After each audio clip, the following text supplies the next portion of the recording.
కీర్తనల గ్రంథం నుండి కొన్ని మాటలు చదువుకుందాం. 125 మొదటి వచనం. యెహోవా యందు నమ్మిక ఉంచువారు కదలక నిత్యము నిలుచు సియోను కొండవలే ఉందురు. రైట్. దేవాది దేవుడు చూపించిన వాక్యము, యెహోవా యందు నమ్మిక ఉంచువారు కదలకై నిత్యము నిలుచు సియోను కొండవలే ఉందురు.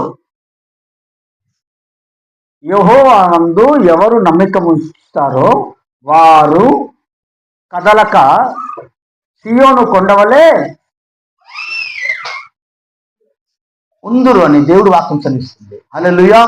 చూడండి, దేవుడు వాక్యము ఎందుకు మీరు కదలక, నిత్యము కదలక అని ఉంది. కదలక అంటే అనేక భయంకర శ్రమలు రావచ్చు, ఇబ్బందులు రావచ్చు, బాధలు రావచ్చు. కానీ ప్రభు మీద ఎవరు నమ్మిక ఉంచుతారో వాళ్ళు కదలక నిత్యము నిలుచుందురు. అంటే కొండ, సియోను కొండ. దానికి అర్థం ఏంటంటే, ప్రభు దగ్గర నువ్వు యథార్థంగా ఉన్నప్పుడు ఎన్ని సమస్యలు వచ్చినా, ఎన్ని ఇబ్బందులు కలిగినా, ఎటువంటి శోధన కలిగినా దేవుడు నిన్ను సాయం చేస్తూ, నిన్ను ఎట్టు ఇట్టు కదలకుండా రక్షించుతూ, నిన్ను కాపాడి నిన్ను ఒక ఉన్నత స్థితిలో దేవుడు ఉంచుతాడని దేవుడు వాక్యం చదివిస్తుంది. కొండ అంటే దేవుడికి సాదృశ్యం. అది కొండ ఎప్పుడు కరగదు. కొండ ఎప్పుడు కరగదు. అందుగురించి సాదృశ్యము దేవుడు అనగా ఒక బలమైన శక్తి. అంటే ఆ బలమైన శక్తి మీద నువ్వు ఎప్పుడు గురి కలిగి ఉంటావో, అంటే దేవుడు ఎప్పుడు నువ్వు నమ్మిక ఉంచుతావో, దేవుడు కూడా నీ పట్ల అనేకమైన ప్రాంతాల్లో, అనేకమైన శ్రమల్లో, అనేకమైన ఇబ్బందుల్లో, అనేకమైన శ్రమల నుండి కూడా దేవుడు రక్షిస్తాడు. కొండకి సాదృశ్యం దేవుడు బలము. నిన్ను కదలకుండా ఆయన రక్షించడానికి ఆయన సమర్థుడు కనుక యెహోవా ముందు మనము నమ్మికము ఉంచాలి. చూడండి, ఈరోజు యెహోవా అందు అంటే ఎన్ని మందికి ప్రభు మీద నమ్మకం ఉంది? ఎందరికీ ప్రభు అంటే నమ్మకంగా మనం జీవిస్తున్నాం. ఈ వాక్యం వినేటప్పుడు మీ చెవులు మాత్రమే పని చేయాలి, మీ చూపులు ఒకటే వినాలి. కళ్ళు చూడాలి, చెవులు వినాలి. మనం చేసే ఆలోచనలో కానివ్వండి, మన చూపుల్లో కానివ్వండి, తలంపుల్లో కానివ్వండి, దేవుడికి మహిమ లేని జీవితం ఒకవేళ జీవిస్తున్నప్పుడు ఈ వాక్యం వాళ్ళకి వర్తించదు. ఈ వాక్యం వాళ్ళకి వర్తించదు. నాకు కానివ్వండి, మీకు కానివ్వండి. దేవుడు భయం లేనివాడు, వాక్యం చదివిస్తుంది, హఠాత్గా ఆయన నాశనం అయిపోతాడు. దేవుడు వాక్యం చదివిస్తుంది, దేవుడికి మహిమకరంగా జీవించలేని వాడు హఠాత్తుగా మరణిస్తాడని వాక్యం చదువుతుంది. అదే కానీ దేవుడి మీద మనం నమ్మిక ఉంచితే ఎటువంటి స్థితిలో ఉన్నా కూడా దేవుడు సహాయం చేస్తాడు. మొదటిగానే బయలుపరుస్తాడు. హాని కలిగిన ప్రాంతాల్లో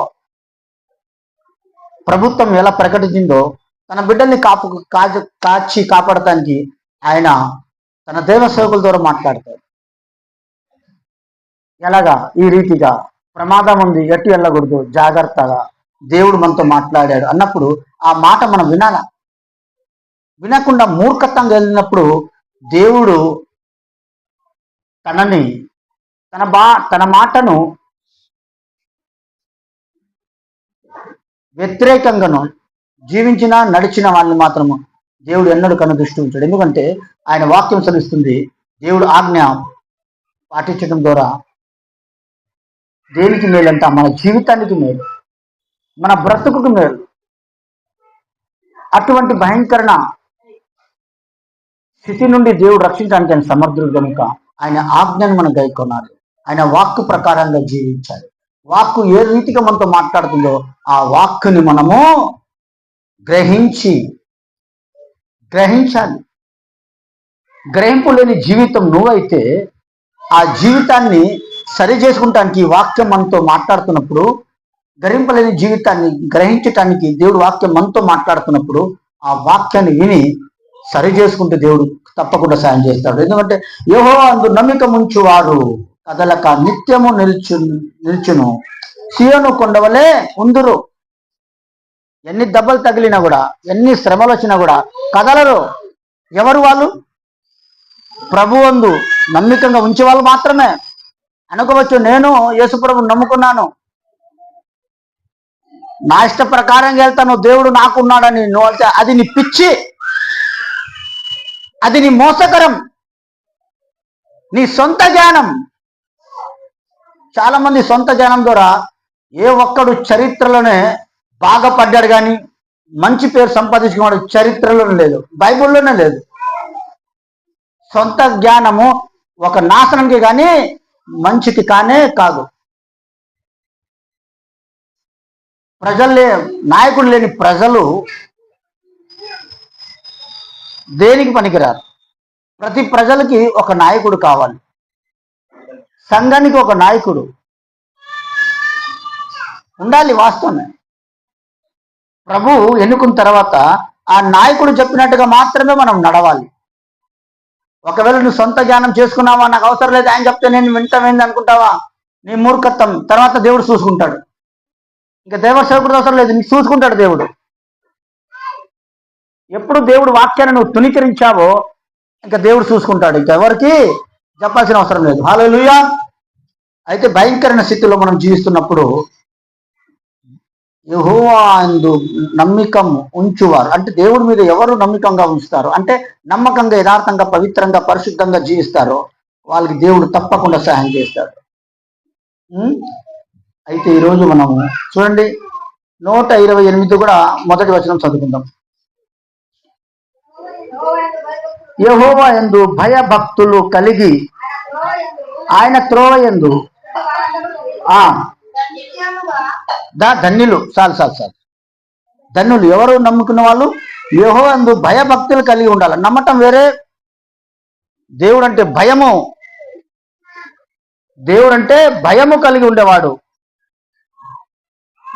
దేవుడు ఆయన భయము కలిగిన వాడు ధన్యుడు. అంటే మంచి దేవుడు మంచి బిరుదు ఇచ్చాడు ఆయనకి. నువ్వు ధన్యుడివి, ఎందుకంటే నువ్వు భయముతో భక్తి చేస్తున్నావు కనుక నువ్వు ధన్యుడివి. ధన్యుడు అనే మనకి పేరు రావాలంటే మన బ్రతుకు మొత్తం మారాలి. మన పాట రోత జీవితం ఎప్పుడు మన నుండి బయటికి వెళ్ళిపోయిద్దో అప్పుడు మాత్రమే అటువంటి పేరు నాకు కానివ్వండి, మీకు కానివ్వండి. నామకర్తగా జీవించావా చూడండి, ఈ వర్తమానం మనకి అనుకూలంగా దానికి ఉండదు. యెహోవా యందు భయభక్తులు కలిగి ఆయన త్రోవయందు నడుచు వారందరూ ధన్యులు. అంతే. తల్లి మాటలు చెప్పి బిడ్డ కానివ్వండి, బిడ్డ మాటలు చెప్పి తల్లి కానీ ఒకళ్ళు నడిచినా వాళ్ళు ధన్యులు కాదు.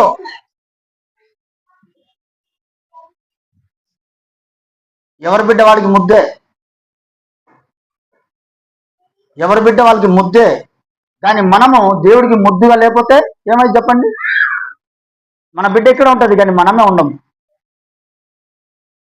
అందుగురించి దేవుడు వాక్యం సెలవిస్తుంది, దేవుడందు భయభక్తులతో జీవించే వాళ్ళు ధన్యులు. కానీ దేవుడి దృష్టిలో మనం ధన్యులుగా కనపడుతుంది దాని గురించి మనం విచారించాలని నేను చెప్తున్నా.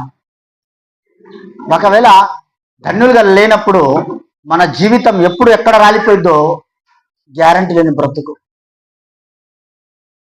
హల్లెలూయా.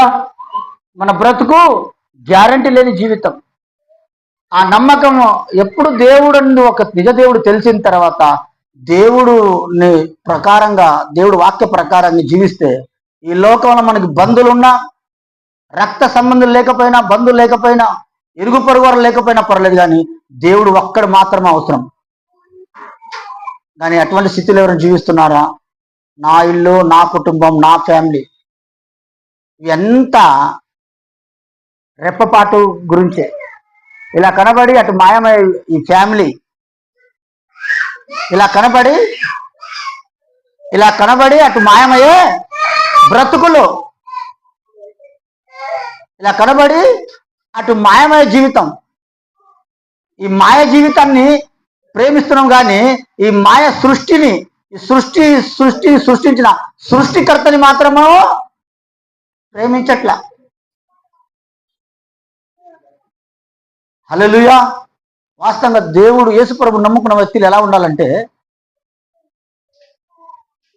పాడుపడిపోయిన బ్రతుకు మన బ్రతుకు ముందు మనం మార్చుకోవాలి. నేను సానసరి చెప్తున్నా, ఆరోగ్యం బాగున్నప్పుడు ఎవరికి యేసుప్రభు తొందరగా గుర్తుడు. ఎప్పుడు కాళ్ళు కానీ చెయ్యి కానీ భయంకరమైన జబ్బులు కానీ వస్తే అప్పుడు యేసుప్రభుని అప్పుడు నమ్ముకున్న ఫలితం ఉండదు. నైతానప్పుడు నుంచి దేవుడి వాక్యం మనకు చదివిస్తుంది. ఎటువంటి జీవితం జీవిస్తామనేది ప్రభు వచ్చిన తర్వాత మనము వాస్తవంగా మనలో మార్పు రావాలి. నువ్వు యేసుప్రభు బిడ్డ అన్న తర్వాత అనేకుల మధ్య నీ ఆలోచనను, నీ క్రియను, నీ నడక, నీ పడక మార్పు ఎదుటి వ్యక్తులకు కనబడాల. నీకు నువ్వు హెచ్చిస్తే కాదు, నీకు నువ్వు సంకలు గుద్దుకుంటే నేను చర్చికి వెళ్తున్నాను, నేను అది చేస్తున్నాను, ఇది చేస్తున్నాను, నేను చందాలు ఇస్తున్నాను, నేను ఇది ఇస్తున్నా, అది ఇస్తున్నా గొప్పగా అనుకుంటే కాదు. అనేక మంది మధ్య సమాధానంగా నువ్వు మాట్లాడతాం.